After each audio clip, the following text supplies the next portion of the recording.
Hey guys, and welcome to another very exciting video. Now you may just be having a really nice day going about your business and learning about Blender when suddenly some stupid issue hits you right in the face and you're stopped dead in your tracks. Once you've gotten yourself back up and dusted yourself off, you may be wondering, how do you actually resolve this issue? Therefore, in this video, I want to talk about some really common problems with Blender that especially hit people who are just starting out. I will talk about issues with opening and closing panels, positioning your camera, seemingly randomly disappearing objects, issues around extrude and knife operations in modeling where things just kind of end up being weirdly screwed up, and finally, I'll show you how you can reduce the noise in your final render. To make things nice and easy for you to find, I'm going to put timestamps to all the different things I talk about down in the video description, so be sure to check that out. But now, before anything has a chance to fall on my head, let's jump right into the tutorial.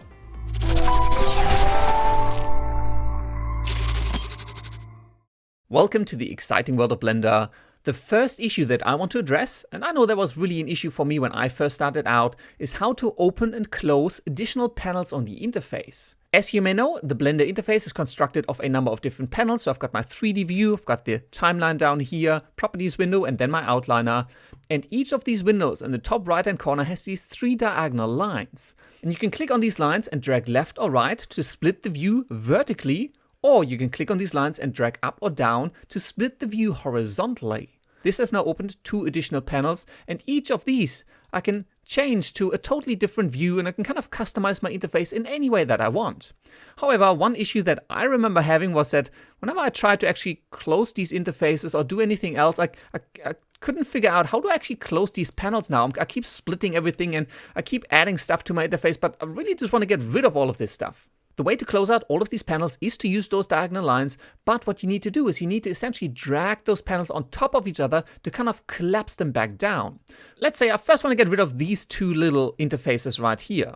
You may note that each of these interfaces actually has diagonal lines in the top right-hand corner and in the bottom left. And you can drag either one to split, but what you can do, I can come to the bottom ones here, click and drag down to essentially drag this top interface down over the one that I have at the bottom. You'll see this little arrow here, and if I let go, that's going to collapse the bottom panel and push the top one over it. I can now do the same to collapse these 2 panels, because right now those are 2 separate ones. Again, I'm going to come to the bottom left-hand side on the panel on the right, click on the diagonal lines, drag left. It's going to show this little arrow, and I can let go and collapse those 2 interfaces. Again, I can use the diagonal lines on that one, drag down to collapse those 2 interfaces. And finally, I can use, for example, the top right-hand corners on the left view if I want to keep that one. See, now I dragged left already and split that view accidentally. Click, drag right to collapse those 2, and then click and drag right to collapse those 2. And that is how you open and close panels within Blender. Next, let's talk about positioning the camera in your scene. If you hit F12 on your keyboard, this will render out the scene from the current camera's point of view. Let's hit escape to return to the 3D view. You can obviously kind of drag this camera around and kind of try to position it where you want it to be. Let's hit F12. And it's not really where I want this camera to sit. And a lot of newcomers to Blender, and that did include me when I first started, have issues properly positioning this camera. Now you can press 0 on your numpad to enter the camera's point of view so you can see what the camera will render. But the moment you move around, you're snapping out of this camera view. You're not actually moving this camera. However, there's actually a lot of really easy ways to position the camera exactly where you want it to be.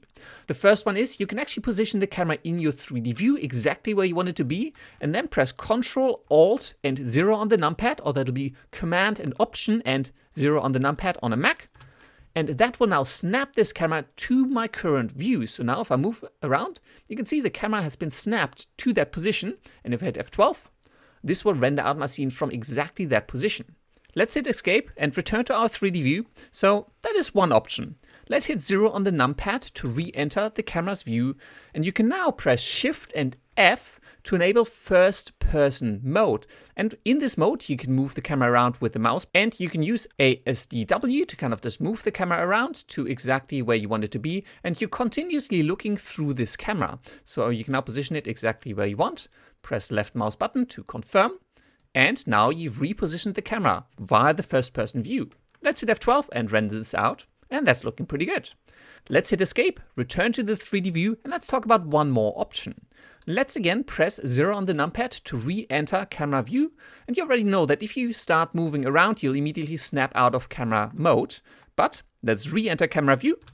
Press N on the keyboard to bring up the properties panel. And in here, you actually have an option to say lock camera to view. If you enable this, you can now move around the viewport. And you may notice that I'm actually not leaving this camera's point of view. So let's just zoom out a little bit and reposition our view right here. Make sure you disable this checkbox. Press N to hide the properties panel again. And now we have repositioned our camera. Hit F12 to render this out. So this is another option to position your camera properly in the scene so you can capture exactly what you want. Next, let's talk about the issue with vanishing objects. Now, Blender has some shortcut keys to very easily hide the objects in your scene. You simply select an object and press H to hide it. Or if you press Shift and H, it's going to hide all of the objects, but sometimes you may hit those keyboard shortcuts accidentally, and now all your objects are gone. Now, you can very easily press Alt and H to unhide everything in your scene. Let's reselect one of the cubes, press H to hide it, and you can actually see the status, the hidden status of this cube in your outliner over on the right-hand side. Just make sure you change one of these views over to your outliner. I've got this cube here, and the little eye icon is disabled, so this is hidden the cube. You can hide them all from here. Alt and H won't work while your mouse cursor is over the outliner. So move your mouse cursor over the 3D view, Alt and H, and you've unhid all of your objects. Let me just kill off 2 of our favorite companion cubes, and let's talk about some of the issues that you may be facing when you're just getting into modeling in Blender. One of the most common problems, and the one that I get tons of questions on in my absolute beginner tutorial for how to model in Blender, is extruding not working, or the knife tool not working, or just something gone weird and you don't really know what's going wrong. So let's walk this through. Let's start out with a simple cube. I'm going to select it, press S, and then let's press X. I'm just going to scale this out, just make this nice and long. And let's enter edit mode.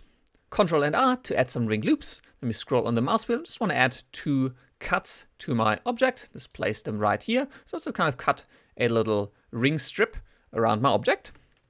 Let me change over to face selection mode. And let's just select those 4 faces. And let's say I wanted to extrude them outward to kind of create a little bit of a bevel going out. So I can press Alt and E, select to extrude along the vertex normals, and now push up. And this looks really skewed. This looks really weird, right? Like it's not even. They're not extruding evenly. And the reason that is happening is because we scaled our object in object mode, and therefore all of the normals on our object are kind of screwed. Let me show you what I mean. Let's go into vertex selection mode. Let's just select one of the vertices right here. Press period on my numpad, just really zone in on this little guy. Press N to bring out the properties panel. Let's come down a little bit. And under normals, I want to enable to show the vertex normals. A bit small, let's just make these ones quite a bit bigger. And these are the normals for this vertex. They're essentially defining the direction of that vertex. And it's used for shading, it's also used for some of the modeling operations. And you can see that if you're looking straight down onto this cube, you'd kind of expect them to be at a 45-degree angle, but it's kind of bent inwards a little bit because we've stretched this object in object mode. Let me just undo all of the operations, including the extrude. Let's return to object mode, select the cube, and in our properties panel, if you come up, you'll see that the scale is not 1, the scale is 4, and this affects the normals when you're in edit mode. I always recommend any changes you make to your meshes in order to model, do them in edit mode, because this won't affect the actual scale of the object. However, if you did accidentally change the scale, or maybe you just want to do it in object mode, we need to bake this in. We need to tell Blender that this is the base form at scale 1 for our object. In order to do that, simply select the cube, come down to object, in the header of the 3D view, let's select apply, and in here you can now apply these transformations at an object level. So I can now select to apply my scale, and keep an eye on the scale over here in the properties panel when I do that. So object, apply, apply scale. This has now reset my scale to 1. However, it hasn't changed the object. So this is now the base shape of my object.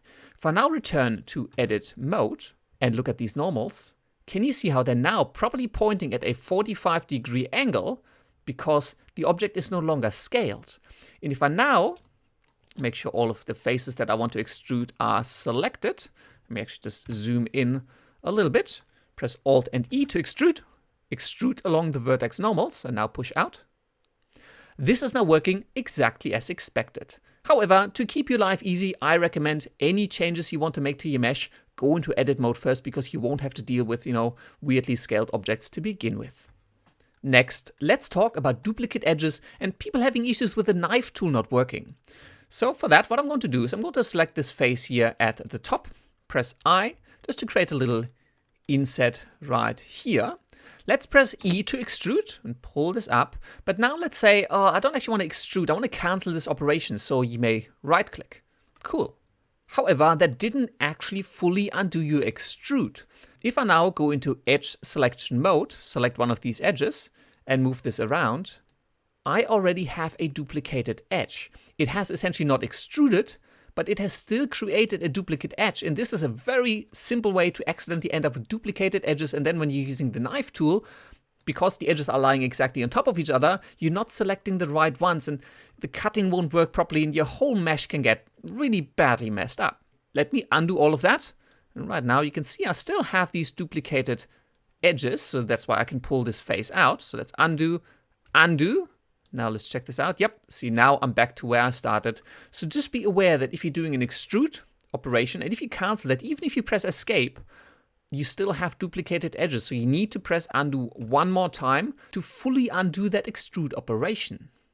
Finally, just very quickly, let's talk about noisy renders and how you can make sure that your final renders turn out nice and crisp. Let's press Tab to return to object mode. I'm going to change my render engine over to Cycles Render. I'm also going to quickly set up a sky texture, then position my camera and render this out. If I zoom in, it looks pretty good, but there's quite a lot of noise, especially in the darker areas of this image. In order to reduce the noise in your render, simply come into your render settings. And a little bit further down, you'll find a tab for sampling. And in here, you want to increase the number of samples. So this is the number of rays that are being shot around your scene to figure out the detail in all of your objects. 128 is okay, it's not great. So I usually, for my final renders, jack this up to around 500 or so. Now, this will greatly increase your rendering time. So only do this for your final render. But now if I render this out, you can see Blender spent quite a bit of additional time refining the grainy areas in your image to give you a much nicer and crisper result. And that's all there is to it. If you enjoyed this video, please hit that like button. If you're new here, hit that subscribe button. And if you want to watch more, just click or tap these links over on the right hand side. If you want to support me in what I do on this channel, be sure to check out my Patreon page. And as always, thank you very much for watching, and until next time, I will see you later.